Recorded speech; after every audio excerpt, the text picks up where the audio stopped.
Hello everybody, how are you? Hope that everybody is safe and fine and you are in your homes safely.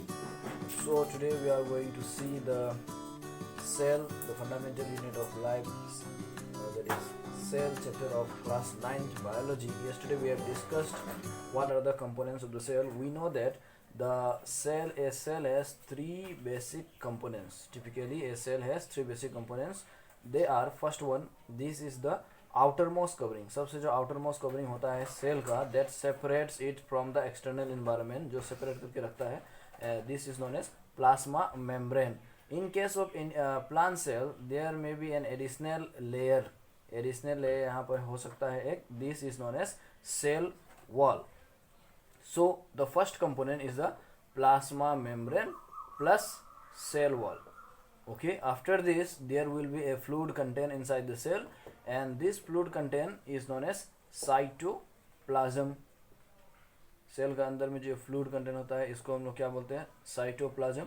This cytoplasm has many small structures membrane bounded or they may not be bounded by any membrane. they may be single membrane bounded और double membrane bounded भी यहाँ पर हो सकता है, जैसे कि mitochondria है, endoplasmic reticulum are there, ribosomes are there, lysosomes are there, Golgi apparatus are there. We will study later. So this cytoplasm is the fluid content of the cell and this cytoplasm consists of many cell organelles. Cell organelles बहुत सारा होता है इसके अंदर में. Number third component is the nucleus. Nucleus lies at the center of the cell and this is a heavy dark dense region. We will also study in this video, right in this video. This nucleus is known as the brain of the cell. So now let us start with the plasma membrane. We have seen a cell has basically three components. क्या होता है, plasma membrane plus cell wall होता है जो outermost covering है, ये एक हो गया. Second number is the fluid content, इसका अंदर में जो लिक्विड कंटेंट होता है और इसको हम लोग क्या बोलते हैं, साइटोप्लाज्म, और इसमें बहुत सारा सेल ऑर्गेनेलिस भी हो सकता है जो अपना स्पेसिफिक फंक्शन सबका अलग अलग होता है. Third component is the brain of the cell, that is the nucleus. So these three are the basic components. Now first one is the plasma membrane. Plasma membrane जो होता है, the outermost covering of the cell is a living, this is a living membrane, बहुत ही पतला होता है, thin membrane. It is around 7 nanometer. Okay, this is around 7 nanometer in size and it is a delicate membrane. Now according to the for the structure of plasma membrane there are many models given by many scientists, but the most accepted one is the fluid mosaic model. fluid mosaic model सबसे अच्छा वाला model है, अभी तक का सबसे accepted model है. किसने दिया था, it was given by two persons named as Singer and Nicholson in the year 1972. According to this model this plasma membrane is a phospholipid bilayer. इसको हम लोग क्या बोलते हैं, प्लाज्मा मेम्ब्रेन को फॉस्फोलिपिड बाइलेयर बोलते हैं. क्यों, क्योंकि यहाँ पर लिपिड का phospholipid, this is one phospholipid molecule, one phospholipid molecule, another phospholipid molecule. तो यहाँ पर एक लेयर है, फॉस्फोलिपिड मोलिक्यूल का एक लेयर है, एक यहाँ नीचे में दूसरा लेयर है. So there are two layers of phospholipid and so it is known as bilayer. Bi means two layer, phospholipid molecule का two layers, phospholipid bilayer. Okay, and lipid bilayer, this is the phospholipid bilayer. phospholipid bilayer यहाँ पे क्या होगा, bilayer होगा, two layers of phospholipid will be there in this model and there are many glycolipids also. Glycolipids, these are glycolipid. Here is also one glycolipid molecule that I have drawn. These glycolipid molecules are the receptors. जब भी कोई एक foreign particles आता है, नहीं तो food material आता है, या कोई भी एक मॉलिक्यूल आता है, वाटर मॉलिक्यूल, इट में भी food molecule, hormone, enzyme, it में भी, वो सब को यही रिसेप्टर सब जो है ये क्या करता है, डिटेक्ट करता है और फिर डिटेक्ट करने के बाद अपने से बाइंड करके सेल के अंदर में ले लेता है. So these are the glycolipids are the receptor molecules. Now in this plasma membrane there are two types of proteins also. दो टाइप का प्रोटीन भी पाया जाता है. One is the intrinsic protein. This intrinsic protein is also known as tunnel proteins. इसको हम लोग क्या बोलते हैं, tunnel proteins भी बोलते हैं. Another one is the extrinsic protein. Intrinsic protein जो होता है, this passes through both the bilayers. ये फॉस्फोलिपिड बाइलेयर दोनों जो है, दोनों से पास होकर के जाता है. This passes through both the two phospholipid bilayer, दोनों बायलेयर में होता है. You can see here. And extrinsic protein is the one which is present in one layer only. जो सिर्फ एक ही लेयर में होता है उसको हम लोग बोलते हैं एक्सट्रिंसिक. जो दोनों लेयर में होता है उसको बोलते हैं intrinsic. Intrinsic is also known as tunnel proteins. So यहाँ पर क्या है, we can see that this phospholipid bilayer looks like a sea. एक सी की तरह दिख रहा है, मतलब कि फॉस्फोलिपिड बायलेयर का बहुत सारा मॉलिक्यूल है. उसमें क्या है, प्रोटीन यहाँ पर कहीं कहीं पर एक दो प्रोटीन्स है. So this proteins look like the icebergs floating in the sea of lipids. And so this fluid mosaic model has been named as a number of protein icebergs floating in the sea of lipids because these protein molecules, we can see these protein molecules are found, एक यहाँ पर है एक दूसरा वहाँ पर है. तो ऐसे ही कुछ कुछ प्रोटीन मॉलिक्यूल्स होता है जो कि फॉस्फोलिपिड बायलेयर में embedded रहता है. Now let us see the functions of the plasma membrane. The plasma membrane is a selectively permeable membrane. Yesterday we have discussed what is a selectively permeable membrane. देखे थे selectively permeable membrane का मतलब क्या होता है, which allows passage of some substances only, जो सिर्फ selective molecules को ही अपने से पास करता है, अपने से अलाउ देता है, पास होने का अलाउ देता है. For example water molecule, small molecules, और जो बड़ा बड़ा बिग साइज मॉलिक्यूल होता है उसको अपने से पास होने में अलाउ नहीं देता है. उसको हम लोग क्या बोलते हैं, सेलेक्टिवली परमेबल बोलते हैं. So this selectively permeable membrane allows osmosis of water molecules inside and outside the cell. मतलब कि if the cell requires water, so through this plasma membrane क्या करेगा, it is a selectively permeable membrane and so water molecules will move inside the cell with the help of this plasma membrane. तो इसका एक ये function है. Second function is that endocytosis.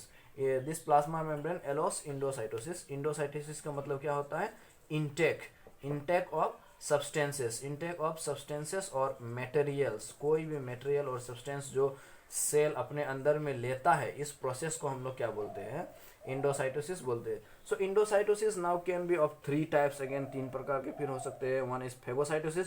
Phagocytosis is the intake of useful substances like glucose हो गया, protein molecule हो गया, and hormone हो गया, एंजाइम हो गया. ये सब मटेरियल्स जो सेल अंदर में लेता है, अपना अंदर में इंटेक करता है, इस प्रोसेस को हम लोग क्या बोलते हैं, phagocytosis. And so it is also known as cell eating. Now the intake of water molecule and liquid molecule को जो सेल अपने अंदर में लेता है, इस प्रोसेस को हम लोग क्या बोलते हैं, potocytosis. And so it is also known as cell drinking since it is the intake of water molecules. Third one is the receptor mediated. Receptor mediated में क्या होता है कि जो बहुत ही बिग साइज मॉलिक्यूल होता है और फिर माइक्रोब्स, वायरस, बैक्टीरिया होता है, वो सब जो सेल के अंदर में घुसता है. तो पहले क्या होगा यहाँ पर, receptor.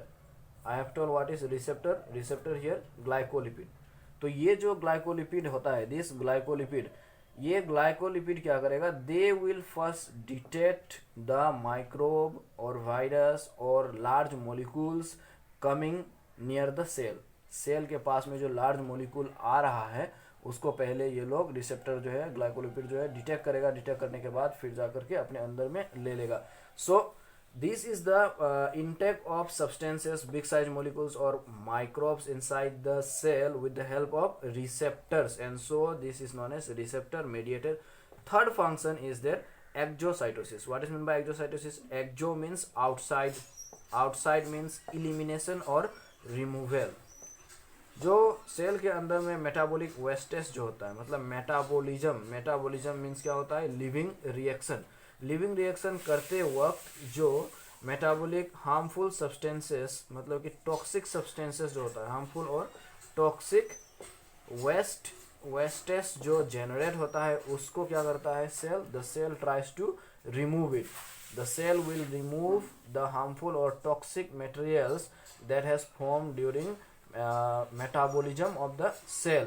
And this removal or elimination of harmful metabolic waste materials from the cell is known as exocytosis.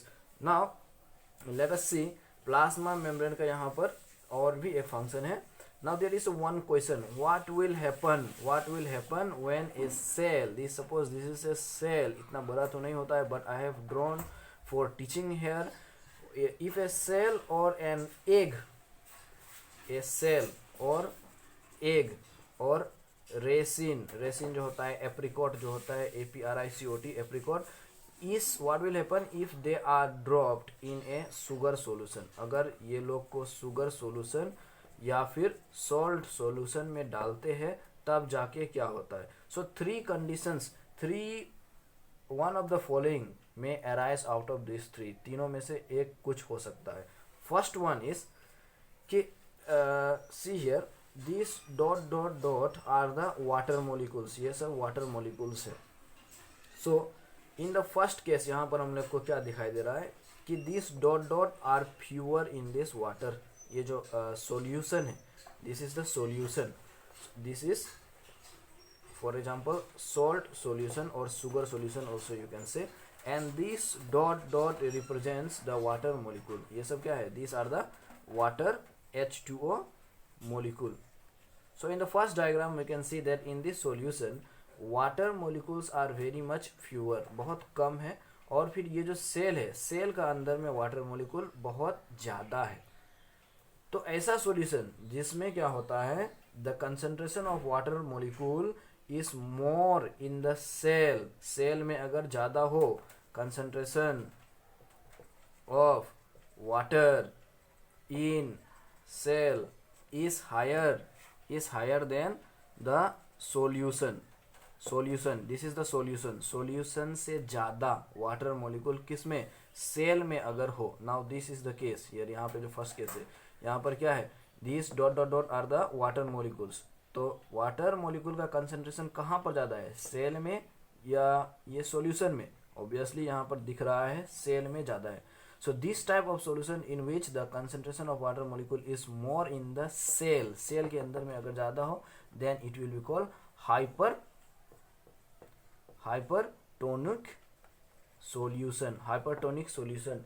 And we have seen in osmosis में क्या होता है, movement of substances from high concentration to low concentration होता है. तो यहाँ पर क्या होगा, हाई कंसंट्रेशन कहाँ पर है, इन द सेल के अंदर में वाटर का हाई कंसंट्रेशन है. तो इसीलिए वाटर मॉलिक्यूल जो है वो सेल से निकल के कहाँ चले जाएगा, in this solution. The water molecules from this high concentration inside the cell will go outside to this solution में बाहर निकल के चले जाएगा. एंड अगर वाटर मॉलिक्यूल, अगर पानी सेल का अंदर से निकल जाए तो सेल का साइज क्या होगा, सेल का साइज श्रिंक हो जाएगा. The cell size will shrink, cell shrink. And this shrunken cell, ऐसा श्रंकन सेल को हम लोग क्या बोलते हैं, प्लास्मोलाइज्ड.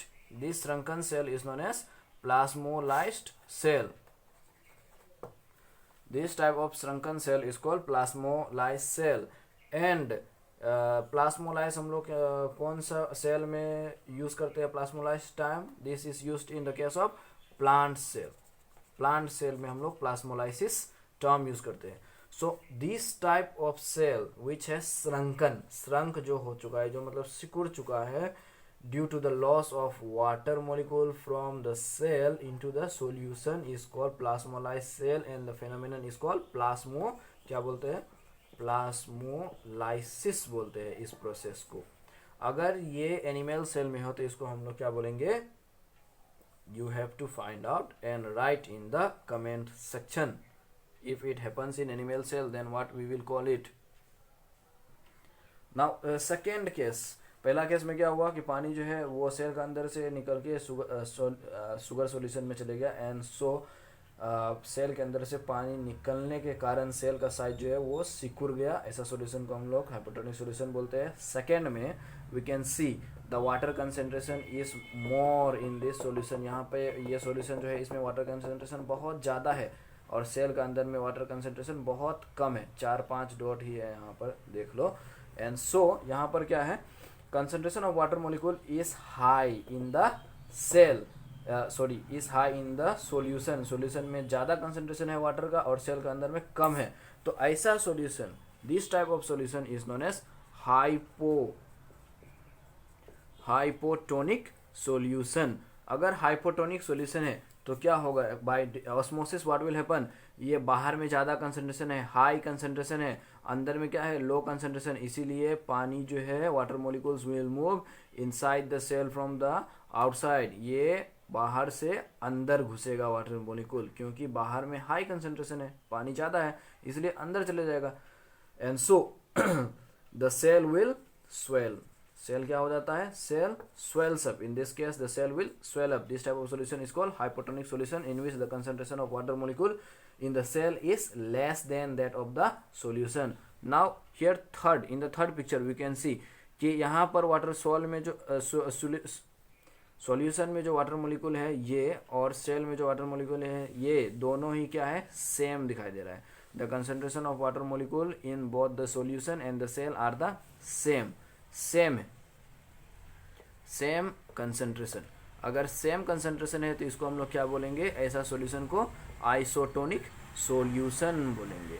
एंड सो यहाँ पर क्या होगा, पानी किधर जाएगा, किधर से किधर जाएगा, अंदर से बाहर आएगा या बाहर से अंदर जाएगा, no, there will not be any, no movement of water molecule, यहाँ पे कुछ नहीं होगा। अगर concentration, no movement of water molecule, अगर कंसंट्रेशन दोनों का, सेल का और सॉल्यूशन का सेम है, तब जाके क्या होगा, वाटर मॉलिक्यूल बिल्कुल भी मूवमेंट नहीं करेगा। So this three things will happen if we put sugar solution और if we put cell और egg और raisin in a sugar solution और salt solution। पहला क्या होगा, अगर वाटर कंसंट्रेशन सेल में ज़्यादा है as compared to the solution, then it will be called hypotonic solution, और इसीलिए क्या होगा, पानी अंदर से बाहर चले जाएगा और सेल का साइज सिकुड़ जाएगा।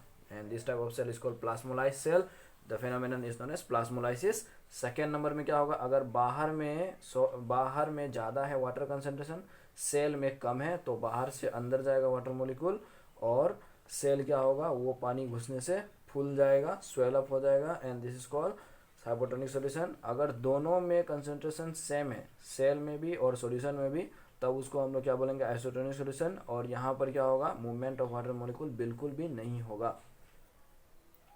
Now second component, cell wall.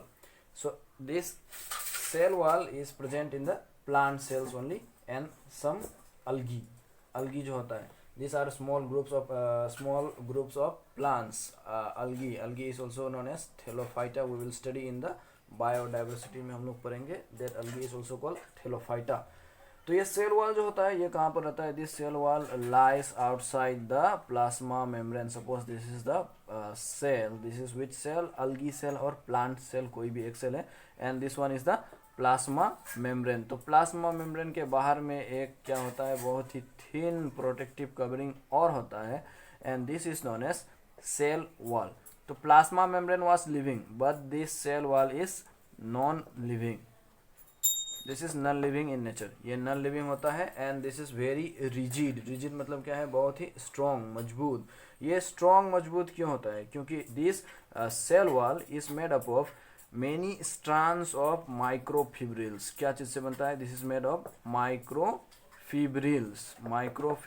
Microfibril is a polysaccharide, is a polymer, ये एक पॉलीमर है। पॉलीमर मतलब क्या है, बहुत सारा monomer, this are the monomer, suppose this are the monomer, बहुत सारा मोनोमर मिलके जो बनता है एक मॉलिक्यूल, एक चेन जो बनता है, इसको हम लोग क्या बोलते हैं, पॉलीमर बोलते हैं।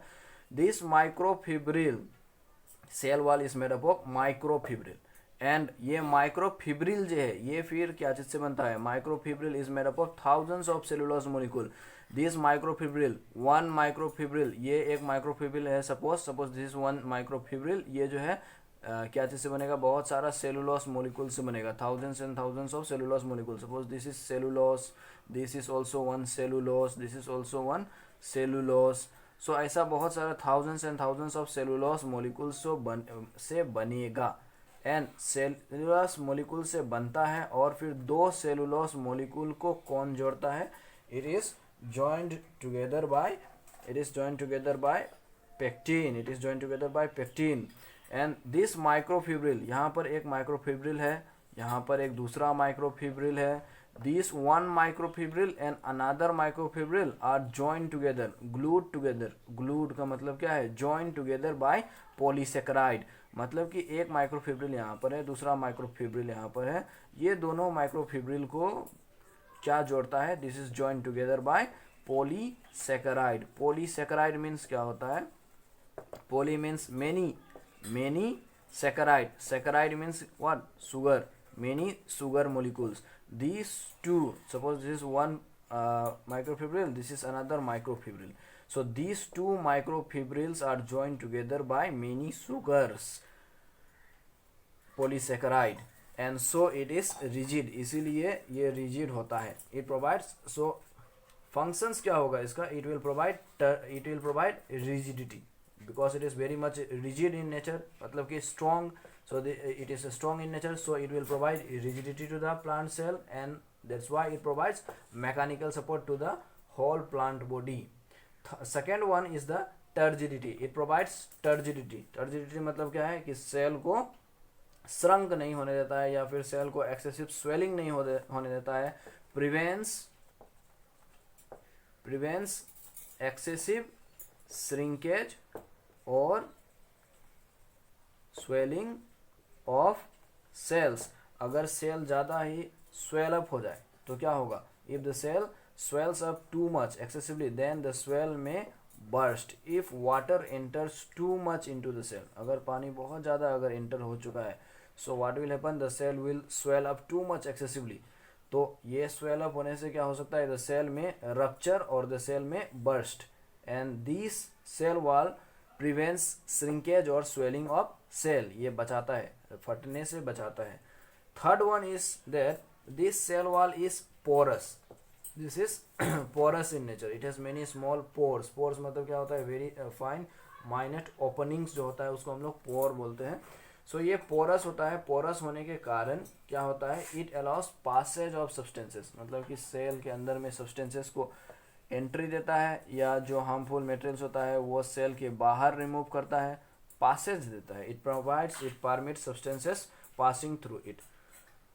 Fourth one is that there are many plasmodesmata. Suppose now here this is one cell and here this is another cell. So ये cell wall है, this is the cell wall. Now cell wall में क्या होता है? There are many fine strands of cytoplasm. Fine strands of cytoplasm. तो ऐसा बहुत सारा छोटा छोटा. So there are many fine strands of cytoplasm. यहाँ पर बहुत strand है cytoplasm का. These strands of cytoplasm can remain connected with the other end with the strand of another cell. मतलब कि ये जो एक स्ट्रैंड है इस सेल का, वो दूसरा सेल का ऐसे कांटेक्ट में रहता है. ये सेल का जो ऐसा एक स्ट्रैंड है साइटोप्लाज्म का, ये सेल का ऐसे कांटेक्ट में रहता है. दिस स्ट्रैंड्स ऑफ साइटोप्लाज्म ये जो है वो, इसको हम लोग क्या बोलते हैं? These are known as plasmodesmata. And this plasmodesmata allows exchange of material between one cell and the other cell. तो ये सेल का जो ये साइटोप्लाज्म है, प्लास्मोडेस्माटा है, ये दूसरा सेल में ऐसे कांटेक्ट में रहता है. तो इसका अंदर में अगर कोई भी सब्सटेंसेस ज़्यादा हो गया, एक्सेस हो गया है और ये सेल को ज़रूरत है, तो ये प्लास्मोडेटा के थ्रू से क्या होता है? वो जो मटेरियल है वो एक्सचेंज हो जाता है. मतलब ये सेल से ये सेल में ट्रांसफ़र हो सकता है. Now middle lamella, what is this one? This one is a knot. This middle lamella is a glue-like structure that is present in between two cell walls. ये एक cell wall, this is one cell and this is another cell. तो ये cell wall और ये दूसरा cell wall को जो glue करके, जो यहाँ पे चिपका के ग्लू करके रखता है, this is the jelly-like substance, jelly-like material that glues together two cell walls. मतलब दो सेल वॉल को ग्लू करके रखता है. Glue means what? Glue means join करके रखता है, दो सेल वॉल को जॉइन करके रखता है. This is known as middle lamella. Now let us see again the cytoplasm. Cytoplasm तो होता है, this cytoplasm is present in between the plasma membrane. This is the plasma membrane and the nucleus. This is what? Nucleus. So all the content that is present between the cytoplasm, between the plasma membrane and the nucleus, जो plasma membrane और nucleus के बीच में जो ये सब सारा दिख रहा है, इसको हम लोग क्या बोलते हैं? साइटोप्लाज्म बोलते हैं। ये फ्लूइड कंटेंट होता है और इसमें बहुत सारा सेल ऑर्गेनेलिस भी, स्ट्रक्चर्स भी रहता है, that we will see later. Now cytoplasm plus nucleus जो होता है, this cytoplasm and this nucleus means that कि प्लाज्मा मेम्ब्रेन के अंदर में ये जितना सारा कंटेंट है, न्यूक्लियस को लगाकर, साइटोप्लाज्म और न्यूक्लियस दोनों को लगाकर, इसको हम लोग क्या बोलेंगे? प्रोटोप्लाज्म बोलेंगे। You must not gate confused with protoplasm and cytoplasm. Cytoplasm किसको बोलते हैं? न्यूक्लियस को छोड़ करके सिर्फ ये पोर्शन को हम लोग क्या बोलते हैं? साइटोप्लाज्म बोलते हैं। और प्रोटोप्लाज्म किसको बोलते हैं? ये साइटोप्लाज्म और ये न्यूक्लियस दोनों जोड़ करके हम लोग क्या बोलते हैं? Protoplasm. Now this is cytoplasm. Cytoplasm का दो लेयर होता है। Cytoplasm has two layer, one is the endoplasm and another one is the ectoplasm. तो ये जो अंदर वाला लेयर है, inner layer is known as endoplasm is the inner mass means inner layer। ये साइटोप्लाज्म का जो अंदर वाला लेयर है, इसको हम लोग क्या बोलते हैं? एंडोप्लाज्म बोलते हैं। एंड ये ग्रेनुलर होता है, मीन्स इसमें बहुत सारा छोटा छोटा ग्रेन्स होता है। सेल ऑर्गेनेलिस बहुत ही डेंसली पैकेड होता है। इंडोप्लाज्मिक रेटिकुलम होता है, गोल्गी अपैरेटस रहता है, बहुत सारा इसमें स्ट्रक्चर होता है। इसीलिए ये क्लियर नहीं होता है, ग्रेनुलर की तरह दिखाई देता है, धुंधला दिखाई देगा, क्योंकि यहाँ पर बहुत सारा स्ट्रक्चर है इसके अंदर में, क्योंकि ये न्यूक्लियस के आसपास में है, इसीलिए। नाउ ये जो बाहर है, this outer layer is called the ectoplasm. बाहर वाला लेयर को हम लोग क्या बोलते हैं? Ectoplasm. This is the clearer outer layer. ये बाहर का क्लियर आउटर लेयर है, यहाँ पर उतना ग्रेनुल नहीं रहता है और फिर सेल ऑर्गेनेलिस स्ट्रक्चर उतना नहीं पाया जाता है। So this is clear layer and this is called what? Ectoplasm. Now cytoplasm जो है, it has two basic components, they are cytosol and the cell organelles. Cytosol इस किसको बोलते हैं हम लोग? इट इज द लिक्विड और fluid content, it is the liquid portion of the cytoplasm. Cytoplasm के अंदर में क्या है? लिक्विड और फ्लूइड कंटेंट है, फिर जाके सेल ऑर्गेनेलिस भी है। तो जो लिक्विड कंटेंट है ना, उसको हम लोग क्या बोलते हैं? साइटोसोल बोलते हैं। इसके अंदर में क्या रहता है? बहुत सारा प्रोटीन्स रहता है, proteins. It has many metabolites. What does metabolite mean?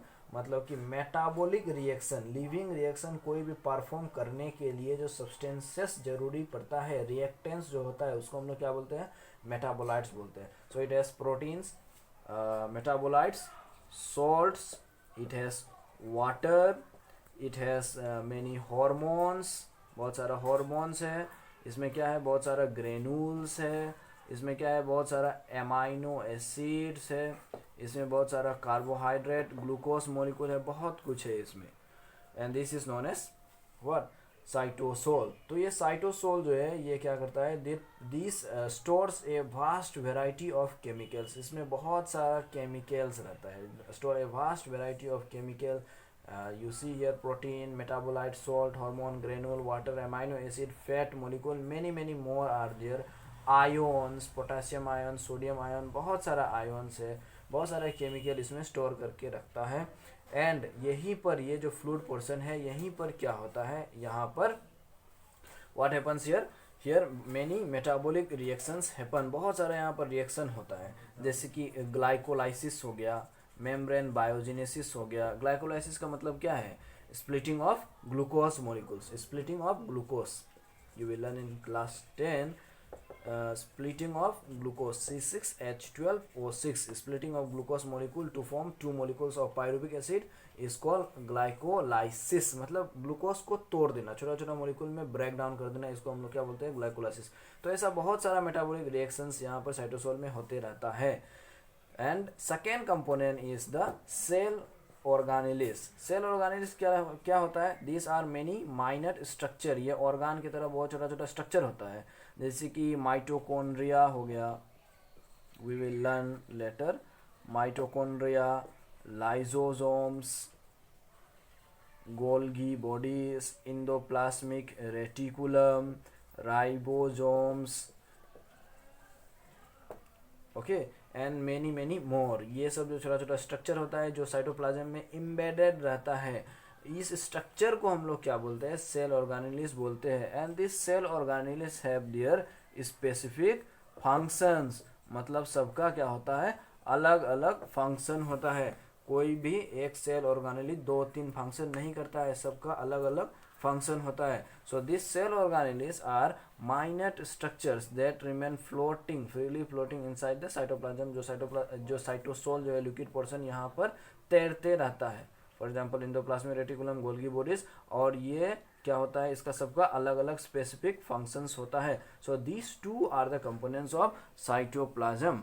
Okay, now today for today up to this, and tomorrow we will see again the nucleus and the cell organelles, remaining part of this chapter. If you have any doubt, please comment, ask your doubts and clear your confusions in the comment section. Thank you.